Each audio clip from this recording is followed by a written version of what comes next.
cordial saludo. El día de hoy hablaremos sobre el electrocardiograma y algunas de las patologías que podemos observar en este. En primer lugar, debemos definir qué es el electrocardiograma, siendo que este es un registro de la actividad de los impulsos eléctricos a través del corazón, siendo que aporta información sobre la estructura y función de este órgano. Vamos a hablar del sistema de conducción del corazón. La conducción de los impulsos eléctricos a través del corazón es un proceso ordenado que comienza en el nodo sinoauricular hacia el nodo auriculoventricular por los haces posterior, medio y anterior, tardando en el nodo sinoauricular entre 60 a 90 latidos por minuto. Aquí se comunica con el nodo auriculoventricular tardando de 40 a 50 latidos por minuto y sufre lo que llamamos un retraso fisiológico. Luego, parte del impulso que venía del nódulo sinoauricular se va hacia la aurícula izquierda y parte de ese también se va a las de His, donde esta se divide a su vez en la rama derecha de las de His y la rama izquierda de las de His. Y a su vez el haz de His izquierdo se divide en el fascículo anterior izquierdo y fascículo posterior izquierdo. En el haz de His hay una velocidad de conducción entre 30 a 40 latidos por minuto y las fibras de conducción en las fibras de Purkinje de 15 a 30 latidos por minuto y se distribuyen hacia las fibras miocárdicas, estimulándose y despolarizándose para poder hacer la contracción del corazón. Vamos a hablar ahora de los vectores de conducción. Despolarización auricular. Entonces, esta comienza en el nodo sinusal, por lo que los vectores se dirigen principalmente hacia abajo y hacia la izquierda, formando este vector, que activa primero las fibras musculares de la pared interauricular y luego las fibras de la pared de la aurícula izquierda. En términos electrocardiográficos, esto se refleja como una onda P positiva en el electrocardiograma que presenta despolarización auricular y que tiene una morfología positiva tanto en las derivaciones ABL, ABF y D1 y una morfología negativa en las precordiales derechas, o sea B1 y B2. Vamos a hablar de la despolarización ventricular normal. En el estado de reposo, la superficie muestra una carga homogénea, por lo que no se registra potencial en estas derivaciones.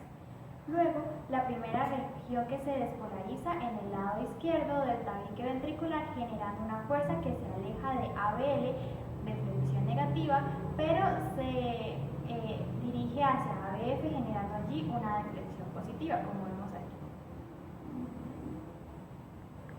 Luego, las fuerzas provenientes del ventrículo izquierdo con la pared más gruesa se sobreponen a las del derecho, lo que hace que el vector eléctrico se desplace hacia la izquierda y hacia posterior, haciendo que ABL tenga una deflexión positiva y ABF negativa porque se aleja de esta.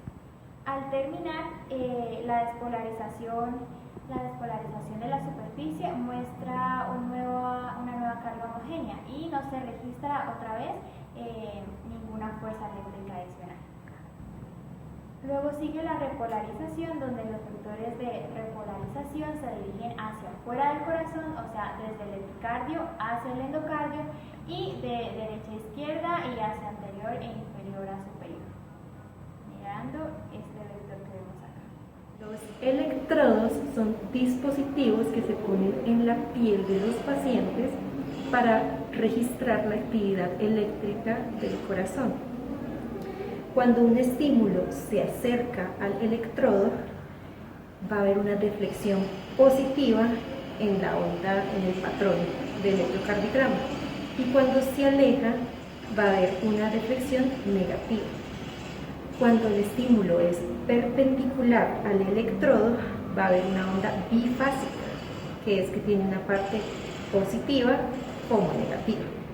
Los electrodos se tienen que poner en partes específicas de la piel del paciente. Estas serían las derivaciones periféricas y estas las precordiales. Las derivaciones periféricas están en el plano frontal del corazón y las precordiales están en el plano horizontal. Estas se pueden ver como monopolares o bipolares. Monopolares siendo solamente necesarios de un electrodo positivo en el brazo derecho, izquierdo o la pierna izquierda. Y las bipolares siendo de un registro de la actividad eléctrica desde el electrodo negativo hacia el positivo. Y estas pueden ser las derivaciones 1, 2 y 3. Las derivaciones precordiales están ubicadas de una manera específica en la periferia del corazón para captar los impulsos eléctricos específicos de ciertas zonas y asimismo registrarlos en el electrocardiograma. De esta manera se pueden ver defectos en sitios específicos del corazón con solo ver el electrocardiograma. La onda P representa la despolarización auricular y estas son las características normales de esta. El segmento PQ es el momento de pausa después de la despolarización auricular. El segmento QRS representa la despolarización ventricular. El segmento ST es el momento de la finalización de la despolarización ventricular. Y la onda T es el inicio de la repolarización. O taquiarritmia son fenómenos donde la frecuencia cardíaca está elevada a valores superiores a 100 latidos por minuto durante al menos 3 latidos cardíacos. Estas son clasificadas en dos grupos, las de tipo supraventricular y ventricular, siendo que las de tipo supraventricular ocurren cuando el fenómeno está ocurriendo antes de los ventrículos, y las de tipo ventricular es cuando el fenómeno está ocurriendo a nivel de estos. Entre las de tipo supraventricular tenemos otras dos clasificaciones, las de ritmo regular y las de ritmo irregular, siendo el mayor ejemplo en la segunda la fibrilación auricular, que es a su vez la taquicardia más común. Ahora, la fibrilación auricular. Este es un ritmo cardíaco que es caótico y con una alta frecuencia auricular de alrededor de 350 a 600 descargas por minuto, que ocasiona que las ondas P en su totalidad no sean distinguidas en el electrocardiograma, siendo que estos múltiples impulsos eléctricos vienen de diversos focos a nivel auricular, tal y como podemos observar en la imagen. Y estos eventualmente van a llegar al nodo AB y van a llevar a la despolarización de los ventrículos, siendo que la despolarización a nivel ventricular va a estar conservada. Y bueno, ¿qué vamos a observar en el electrocardiograma? Vamos a observar que se ve un ritmo que es irregularmente irregular, donde vemos que las ondas P se ven como pequeñas oscilaciones de baja amplitud que están separando al complejo QRS, los cuales van a estar conservados en sí. También es importante mencionar que en la fibrilación auricular la frecuencia cardíaca es de alrededor de 140 hasta 160 latidos por minuto, fenómeno que también vamos a observar en el electrocardiograma. De las arritmias ventriculares hay que mencionar que son más peligrosas que las del anterior grupo e incluyen extrasístoles ventriculares, taquicardia ventricular y fibrilación ventricular, y hablaremos de esta última, que es una arritmia causada por una despolarización ventricular que es caótica. Esto de aquí quiere decir que hay múltiples focos de despolarización a nivel de los ventrículos, tal y como podemos observar en la imagen. Esto puede ocasionar la muerte, de ahí la necesidad de conocerla y tratarla debidamente, y se caracteriza a nivel del electrocardiograma por una estimulación ventricular que es rápida, desordenada y sin coordinación. Las variarritmos entonces se determinan como ritmos en los que la frecuencia cardíaca está por debajo de estos rangos, o sea, por debajo de 60 latidos por minuto, y están dadas por trastornos de la formación del impulso o de la conducción del mismo. Hablaremos primero de la bradicardia sinusal. Esto se define como una disminución de la frecuencia cardíaca del ritmo normal como resultado de una tasa disparada del nodo sinoauricular que es menor de 60 latidos por minuto. Esta patología es benigna como tal y se manifiesta cuando uno está en reposo o cuando está durmiendo. Sin embargo, la bradicardia sinusal patológica puede derivar de otras enfermedades físicas del nodo sinoauricular o de trastornos y factores extrínsecos como son los medicamentos.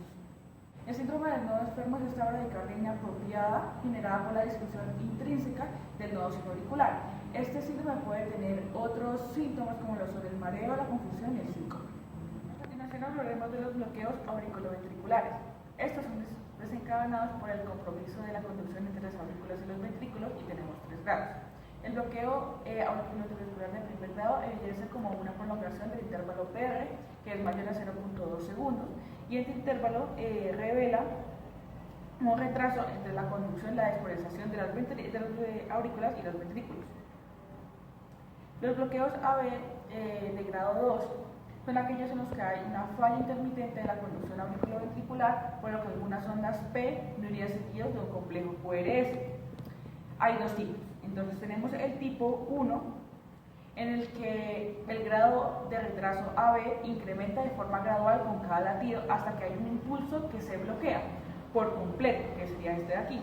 Y aquí está el aumento gradual del intervalo hasta que ya no conduce a un QRS. Este bloqueo casi siempre viene del compromiso de la conducción del nodo AB. Luego tenemos el tipo 2. En el tipo 2 hay una pérdida súbita e intermitente de la conducción AB sin que le preceda una prolongación, como vemos aquí, siempre es el mismo intervalo hasta que ya no hay un QRS. Entonces, este bloqueo puede persistir 2 o más latidos y se determina un bloqueo AB de alto grado. Este bloqueo tipo 2 suele derivar de un bloqueo de la conducción más bien del nodo AB. Y por último tenemos el de grado 3, o también se llama completo. Es que hay una disociación AB, es decir, una desconexión eléctrica entre aurículas y ventrículos, y entonces podemos ver que las aurículas van por su lado y los ventrículos también, a sus respectivas frecuencias de disparo del nodo.